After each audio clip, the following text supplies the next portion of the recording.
नमस्कार मेरे प्यारे दर्शकों, मैं ललित मोहन शास्त्री आपका अपने YouTube चैनल देववाणी व्याकरण पर स्वागत करता हूं। नमस्कार प्यारे दर्शकों, आज फिर मैं एक महत्वपूर्ण टॉपिक लेकर उपस्थित हूं जो संज्ञा के बाद में दूसरा स्थान रखता है। ऐसा महत्वपूर्ण टॉपिक आपके सामने प्रस्तुत कर रहा हूं। आज का अपना टॉपिक है सर्वनाम। सर्वनाम के बारे में हम आज विस्तृत जानकारी प्राप्त करते हैं और वो भी आसान तरीके से। आइए सबसे पहले हम परिभाषा पढ़ लेते हैं। सर्वनाम की परिभाषा, संज्ञा के स्थान पर प्रयुक्त होने वाले शब्द सर्वनाम कहलाते हैं। संज्ञा शब्द होते हैं, उनके स्थान पर इन शब्दों का प्रयोग होता है। जैसे उदाहरण के माध्यम से देख लेते हैं। राम अच्छा लड़का है। यहाँ पर राम शब्द जो है वो संज्ञा है और इसके स्थान पर जैसे ही हम सर्वनाम शब्द का प्रयोग करते हैं तो वाक्य कुछ इस प्रकार का होता है, वह अच्छा लड़का है। दूसरा उदाहरण देखते हैं। राम ने रावण को मारा। सर्वनाम शब्द का प्रयोग करते ही उसने रावण को मारा। राम ने के स्थान पर उसने सर्वनाम शब्द का प्रयोग हो गया। तीसरा उदाहरण देखिए। दरवाजे पर मोहन खड़ा है। इसका जब हमने सर्वनाम शब्द का प्रयोग किया इस वाक्य में तो दरवाजे पर कौन खड़ा है। आइए विशेष देख लेते हैं। हमने संज्ञा वाले टॉपिक में पढ़ा था कि संज्ञा का जो अर्थ होता है वो नाम होता है, यानी संज्ञा का दूसरा जो नाम होता है वो नाम होता है। उसी प्रकार सर्वनाम का भी नाम है, अर्थ है सभी का नाम। चलिए हम आगे बढ़ते हैं और भेद की चर्चा करते हैं कि सर्वनाम के कितने भेद हैं, उनकी सिलसिलेवार हम चर्चा करते हैं। सर्वनाम के भेद। सर्वनाम के भेद की चर्चा करें तो सबसे पहले आता है पुरुषवाचक सर्वनाम। इसके बाद में नंबर 2 पे जो आपके सामने होगा वो निश्चयवाचक सर्वनाम, और नंबर 3 पे आता है अनिश्चयवाचक सर्वनाम, नंबर 4 पे आता है संबंधवाचक सर्वनाम, और नंबर 5 पे आता है प्रश्नवाचक सर्वनाम, और नंबर 6 पे आपके सामने आएगा निजवाचक सर्वनाम। चलिए हम इनकी चर्चा कर लेते हैं। सबसे पहले हम पुरुषवाचक सर्वनाम है इसकी चर्चा करते हैं। पुरुषवाचक सर्वनाम की परिभाषा, वे सर्वनाम शब्द जो पुरुष जाति का बोध कराने वाले संज्ञा शब्दों के स्थान पर प्रयुक्त होते हैं पुरुषवाचक सर्वनाम कहलाते हैं। देखिए, पुरुषवाचक सर्वनाम के 3 भेद होते हैं। तीनों भेद की हम चर्चा कर रहे हैं। देखिए, पहला भेद जो आता है उत्तम पुरुष, नंबर 2 पे जो आता है मध्यम पुरुष, और नंबर 3 पे जो आता है अन्य पुरुष। हम तीनों की पहले चर्चा कर लेते हैं। तीनों की एक साथ चर्चा कर रहे हैं। सबसे पहले हम उत्तम पुरुष, नंबर 2 पे मध्यम पुरुष और नंबर 3 पे अन्य पुरुष। सबसे पहले उत्तम पुरुष की हम परिभाषा पढ़ लेते हैं। उत्तम पुरुष का प्रयोग वक्ता अपने लिए करता है। उदाहरण के माध्यम से समझते हैं। यह मैंने किया। यहाँ पर जो मैंने शब्द का प्रयोग हुआ है ये सर्वनाम है और उत्तम पुरुष सर्वनाम है, क्योंकि ये वक्ता कह रहा है। और दूसरा उदाहरण देखते हैं। हमें पढ़ना चाहिए। ये वक्ता अपने बारे में और अपने साथ वालों के बारे में कह रहा है कि हमें पढ़ना चाहिए। तो देखिए, यहाँ पर पहले यह मैंने किया है, यहाँ पर एक वचन का प्रयोग हुआ है, और हमें पढ़ना चाहिए यहाँ पर बहुवचन का प्रयोग हुआ है। मध्यम पुरुष की परिभाषा देख लेते हैं। मध्यम पुरुष का प्रयोग श्रोता के लिए होता है, उत्तम पुरुष वक्ता के लिए होता है, मध्यम पुरुष श्रोता के लिए होता है। श्रोता कौन होता है? जो सुनने वाला होता है, और वक्ता कौन होता है? जो बोलने वाला होता है। देखिए, उदाहरण के माध्यम से समझ लेते हैं हम। तुम पानी लाओ। अब वक्ता श्रोता को कह रहा है कि तुम पानी लाओ। दूसरा उदाहरण देख लेते हैं।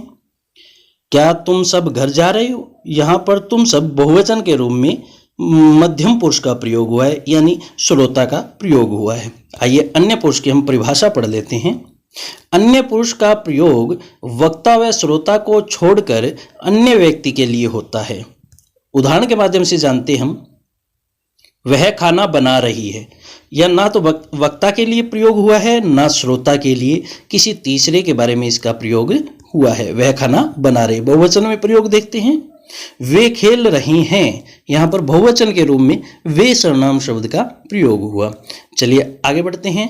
निश्चयवाचक और अनिश्चयवाचक दोनों की हम चर्चा करते हैं।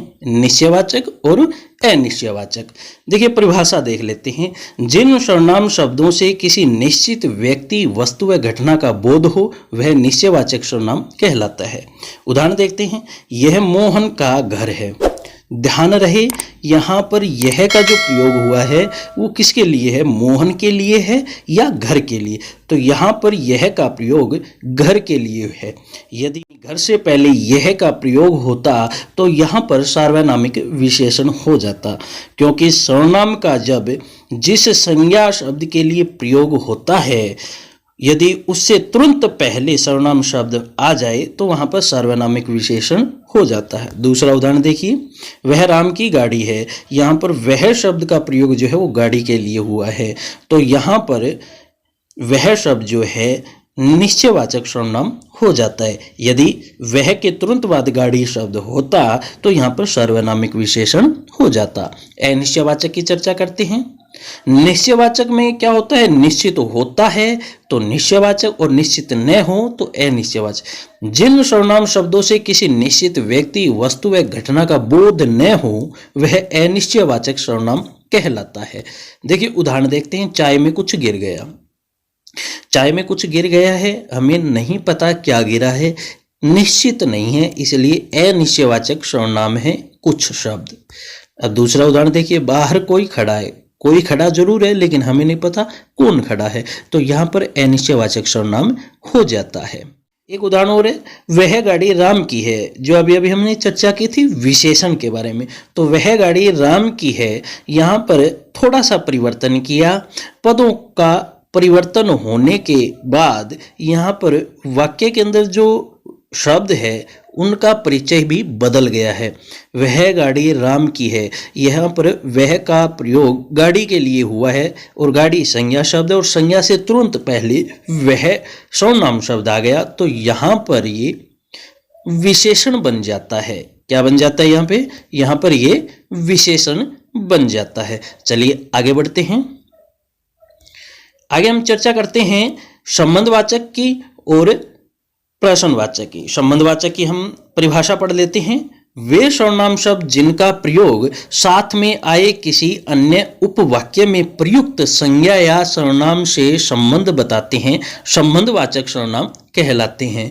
उदाहरण के माध्यम से हम समझते हैं कि जो पढ़ेगा वही सफल होगा। यहाँ पर जो का जो संबंध दर्शाया गया है वो वही शब्द से दर्शाया गया है, तो यहाँ पर जो और वही संबंध दर्शाने के कारण संबंधवाचक सर्वनाम हो जाते हैं। दूसरा उदाहरण देखिए। जैसी करनी वैसी भरनी। यहाँ पर जैसी का जो संबंध है वैसी के साथ दर्शाया गया है, तो इसलिए यहाँ पर संबंधवाचक सर्वनाम हो जाता है। आइए हम प्रश्नवाचक की चर्चा करते हैं।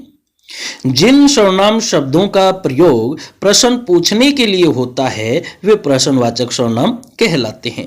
उदाहरण के द्वारा समझते हैं। यह गाड़ी किसकी है। यहाँ पर देखिए प्रश्न पूछा गया कि यह गाड़ी जो है वो किसकी है, तो यहाँ पर प्रश्नवाचक सर्वनाम हो जाता है। दूसरा उदाहरण देखिए। वह कौन है। वह कौन है, यहाँ पर कौन के द्वारा प्रश्न पूछा गया है, तो इसलिए प्रश्नवाचक सर्वनाम हो जाता है। चलिए आगे बढ़ते हैं और निजवाचक की हम चर्चा करते हैं। निजवाचक की सबसे पहले परिभाषा पढ़ लेते हैं। जिन सर्वनाम शब्दों का प्रयोग कर्ता के साथ अपनेपन का ज्ञान कराने के लिए होता है वे निजवाचक सर्वनाम होते हैं। यानी जो कर्ता होता है उसका अपनेपन का ज्ञान होता है, ऐसे शब्द निजवाचक सर्वनाम कहलाते हैं। जैसे मैं कार्य खुद कर लूँगा। मैं यहाँ पर कर्ता है और कर्ता कौन सा है, उत्तम पुरुष का कर्ता है। इसके खुद का बोध हो रहा है कि खुद कर लूँगा, अपनेपन का ज्ञान हो रहा है, तो यहाँ पर खुद जो शब्द है वो निजवाचक सर्वनाम हो जाता है। राम अपने आप चला जाएगा। राम जो है वो कर्ता है, यहाँ पर अन्य पुरुष है ये, तो अपने आप यानी अपने आप का ज्ञान हो रहा है, अपनेपन का ज्ञान हो रहा है अपने आप शब्द से, तो यहाँ पर अपने आप शब्द निजवाचक सर्वनाम हो जाता है। चलिए हम विशेष नियम पढ़ लेते हैं जो कई बार प्रतियोगिता परीक्षाओं में पूछ लिए जाते हैं। आइए आप शब्द का प्रयोग निजवाचक व पुरुषवाचक दोनों में होता है। कई बार वाक्य देकर पूछ लिया जाता है कि यह निजवाचक सर्वनाम है या पुरुषवाचक। चलिए हम उदाहरण के द्वारा जानते हैं कि आप कल विद्यालय नहीं आए थे। यहाँ पर आप शब्द का जो प्रयोग हुआ है वो श्रोता के लिए हुआ है और वक्ता ने कहा है, तो यानी मध्यम पुरुष हो जाता है। मध्यम पुरुष के रूप में यहाँ पर आप शब्द का प्रयोग हुआ है। चलिए दूसरा उदाहरण और देख लेते हैं। आप हमारे अध्यापक श्री मोहन जी है। यहाँ पर आप शब्द का जो प्रयोग हुआ है वो अन्य पुरुष के रूप में हुआ है, क्योंकि वक्ता श्रोता को बता रहा है मोहन जी के बारे में। मोहन जी का परिचय देते हुए बता रहे हैं किसको? श्रोता को। कौन बता रहा है? वक्ता बता रहा है। तो वक्ता श्रोता को बता रहा है किसी तीसरे के बारे में, किसी अन्य के बारे में। तो यहां पर आप शब्द का जो प्रयोग हुआ है वो अन्य पुरुष के लिए हुआ है। आइए हम इसका तीसरा उदाहरण देख लेते हैं। प्रभु भी उन्हीं का साथ देता है जो अपनी मदद आप करता है। यहां पर आप शब्द का प्रयोग हुआ है वो निजवाचक के लिए हुआ है, क्योंकि यहां पर अपनी मदद आप करता है, यानी अपनेपन का यहां पर ज्ञान हो रहा है। तो आपके सामने 3 उदाहरण रखे, तीनों में हमने अलग अलग जो आप है उनके बारे में जानकारी की। देखिए, आप कल विद्यालय नहीं आए थे, यहाँ पर मध्यम पुरुषवाचक है। आप हमारे अध्यापक श्री मोहन जी है, यहाँ पर अन्य पुरुषवाचक है। और नीचे जो अभी हमने पढ़ा, प्रभु भी उन्हीं का साथ देता है जो अपनी मदद आप करता है, यहाँ पर आप जो है वो निजवाचक सर्वनाम है। तो आपको वाक्य देखकर ही ये अंदाज होगा कि इसमें किस प्रकार के सर्वनाम का प्रयोग हुआ है। आइए अन्य नियमों पर हम एक बार नजर डाल लेते हैं जो बहुत ही मुख्य है। विशेष में नियम नंबर 1 पढ़ते हैं। आदर प्रकट करने के लिए सर्वनाम शब्दों को बहुवचन बना दिया जाता है। आदर प्रकट करने के लिए सर्वनाम शब्दों को बहुवचन बना दिया जाता है। देखिए उदाहरण के द्वारा हम जानते हैं। मेरे पिताजी दिल्ली गए हैं। मेरे पिताजी दिल्ली गए हैं। यहाँ पर देखिए पिताजी जो है एक वचन है, लेकिन यहाँ पर बहुवचन का प्रयोग हुआ। क्यों हुआ? क्योंकि आदर देने के लिए, आदर प्रकट करने के लिए। देखिए नियम नंबर 2 की चर्चा करते हैं हम। कोई कुछ किन्हीं सर्वनाम शब्दों में से कोई और किन्हीं सर्वनाम शब्दों का प्रयोग सजीव प्राणियों के लिए और कुछ का निर्जीव के लिए होता है। कोई और किन्हीं सजीव प्राणियों के लिए और कुछ का निर्जीव के लिए होता है। उदाहरण के देखते हैं हम। कोई बाहर खड़ा है, बाहर जो खड़ा है यानी सजीव प्राणी है, इसलिए कोई शब्द का यहाँ पर प्रयोग हुआ।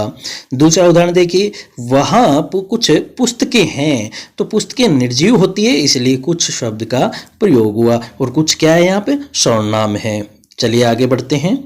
नियम नंबर 3 की हम चर्चा कर लेते हैं। यह वह और ये वे के प्रयोग।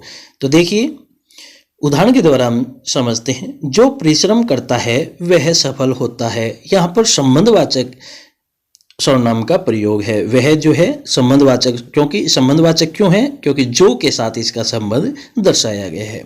देखिए दूसरा उदाहरण। वह पुस्तक पढ़ रहा है। यहाँ पर वह का प्रयोग जो हुआ है वो पुरुषवाचक सर्वनाम के रूप में हुआ है। और पुरुषवाचक कौन सा है? अन्य पुरुषवाचक। एक उदाहरण और देखते हैं। यह देखो वह नहीं। यहाँ पर निश्चयवाचक है, क्योंकि निश्चित किया गया है कि यह देखो वह नहीं, यह देखना है वह नहीं देखना। तो यहाँ पर निश्चित है, तो वह जो है निश्चयवाचक सर्वनाम हो जाता है। तो वह का आपने देखा संबंधवाचक, पुरुषवाचक और निश्चयवाचक के रूप में इनका प्रयोग होता है।